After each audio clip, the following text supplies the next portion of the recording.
so I got there, yeah, and I guess at 22 years of age, trying to be able to deal with the situation, got things calmed down, and got through the end of that season, and then teen camp came, and just had an absolutely wonderful time engaging with teen camp. As a matter of fact, a number of the kids who were at teen camp ended up coming to be able to work for me on a volunteer basis or on a paid basis in Poughkeepsie at the Y during the winter months, kind of thing.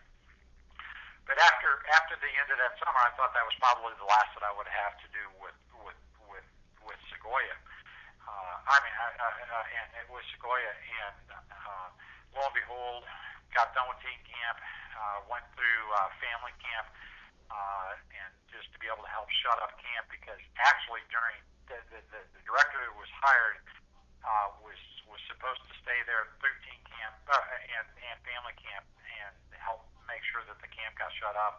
Sure. But after there was no need for him after regular camp, he was released and left. So I ended up sort of filling that mission to be able to close camp down that year prior to the work weekends coming in.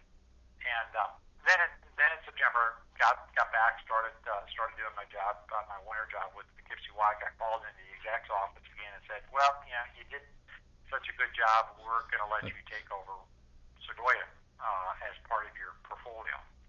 And so at 22 years of age, I had responsibility for Sequoyah. Oh, wow. And it was neat. It was a really, really neat learning experience for somebody going into that was in Y work, and that's what I continued in. I just retired in 2009. Mike, I've been up there a couple of times, and I was up there when during the first meeting, I think, or not during the first meeting, but when George made the final presentation of the new facility, and Mrs. Hart, no, Dr. Hart's sister, made the $100,000 contribution. Yep. And I was talking. My brother was with me. It's funny. My brother has no tie to camp other than coming up while I was there, and he also retired from Y work.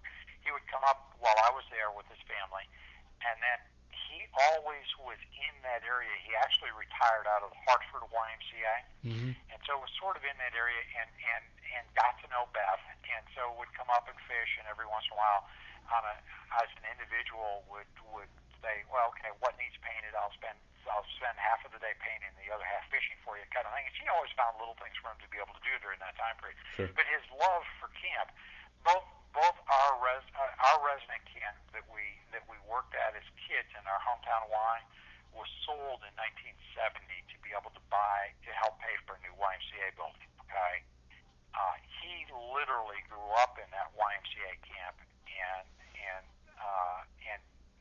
so Sequoyah sort of took that place. As far as my brother is concerned, Sequoyah is the second. He has two places when he dies that he wants his ashes put. One is at Sequoyah, and the other is at our old Y resident camp up near Pointel, Pennsylvania, near Hancock, New York. Nice.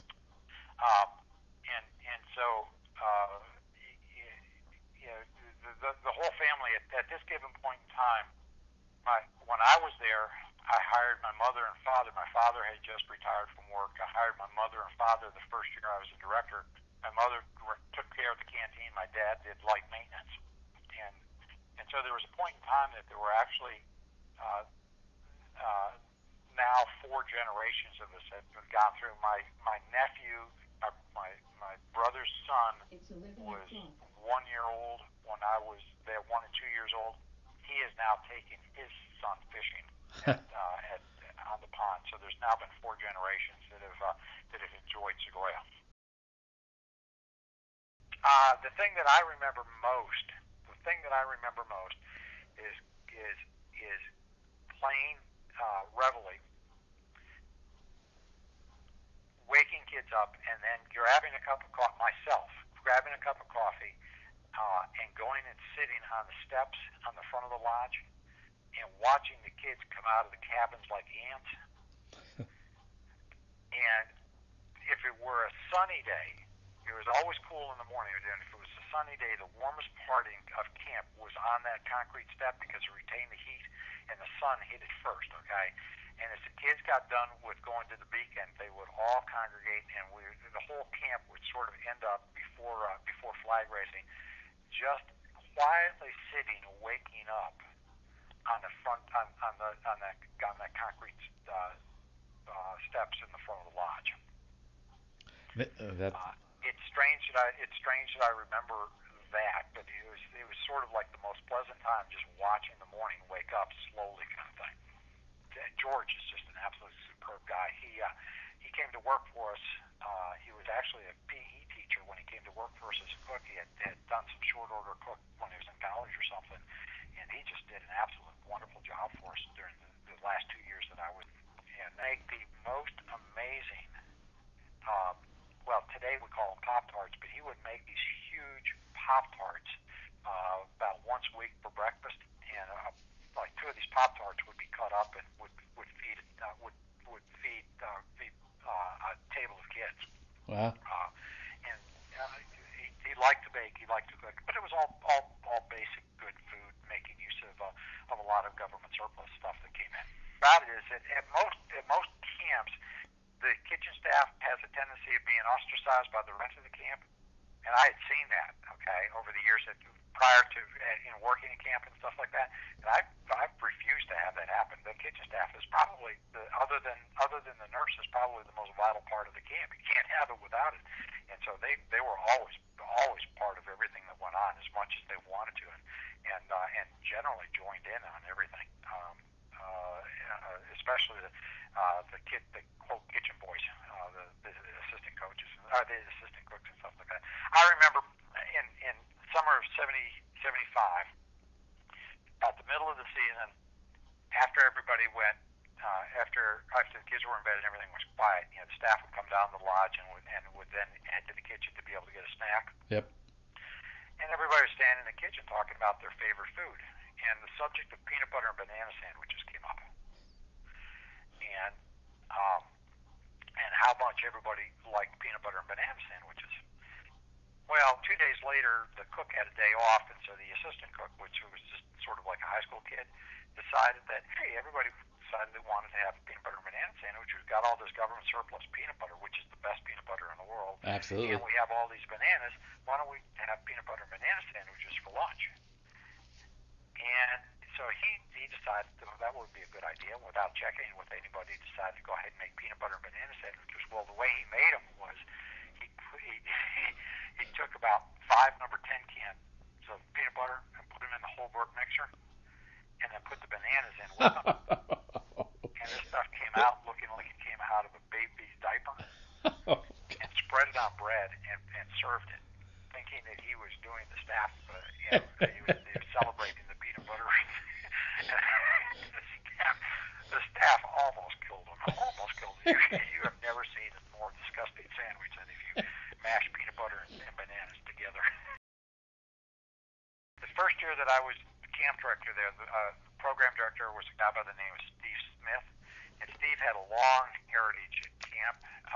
Was a camper there and worked up. I think the year that he worked, he was going to go into his senior year at Brown. His parents owned a car dealership over in Highland, a Chevy dealership over in Highland. The second year that I was there, the camp director was a guy by the name of Chris Holt. That would have been 75. And then in 76, my last year there, I hired a guy with family by the name of Jan, and for the life of me, I can't remember Jan's last name, but he was a special education teacher at Bose, the board special, Boise? Yep. And did a good job. So I needed the hotel, even though in Steve's case and in Chris's case they weren't married and didn't have family, but in Jan's case he had his wife and 2 small kids, so the hotel, half of the hotel worked well for him, for them as a married program director. The summer of '76, I was buying. Well, during the entire time I was there, I was always looking for deals. And during the winter of '75, I found a place through catalog that sold surplus military equipment. And so I bought, I don't know, 25 entrenching tools for like a quarter a piece. Oh wow. And figured, I don't know what we'd use them for, but they were neat. They could use them on camp outs to be able to dig potties or whatever. But and so we got to camp, and those things arrived.